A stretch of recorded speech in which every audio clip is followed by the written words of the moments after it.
भाई गवर्नमेंट ने एक और सरकारी कंपनी बेच दी जो लगातार 1983 से मुनाफा कमा के दे रही थी। लेकिन मेन स्ट्रीम मीडिया खबर नहीं दिखाएगा ना, क्योंकि पापा के तलवे चाटने को कैसे मिलेंगे फिर। एक सरकारी कंपनी थी, Indian medicine pharmaceutical corporation limited, Uttarakhand के अल्मोड़ा में। ये यूनानी और आयुर्वेदिक दवाई बनाती थी भाई। 1983 से लगातार प्रॉफिट में थी, लेकिन सरकार को इतना प्रॉफिट बर्दाश्त ही नहीं हुआ और दिल्ली की कंपनी स्काई मैप फार्मास्यूटिकल को 121 करोड़ में बेच दी। जबकि सरकारी कंपनी की वर्थ ही 141 करोड़ से ज्यादा थी। मतलब प्रॉफिट देने वाली सरकारी कंपनी घाटे में बेच दी भाई। कोई सेंस हुआ इस बात का? इनका अपना सांसद अजय भट्ट खुद विरोध कर रहा था कि भाई लोग बर्बाद हो जाएंगे, आप ऐसा मत करिए।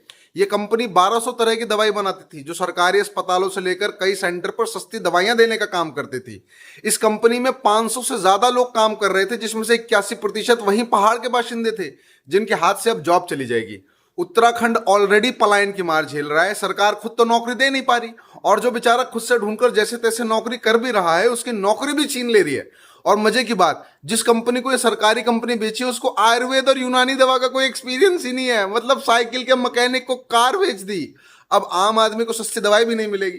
अब अन्य भक्तों आकर के ये मत बोलना कि भाई युद्ध की वजह से बेच दी। तुम्हारी माई बाप पार्टी के पास 70-80 हजार करोड़ रुपए का फंड है, उल्टा घाटे में बेची है ये सरकारी कंपनी। मतलब नौकरी भी छीन लो, सरकारी कंपनी भी घाटे में बेच दो, दवाइयां भी महंगी कर दो, बाकी तो सब कुछ महंगा हो ही रहा है।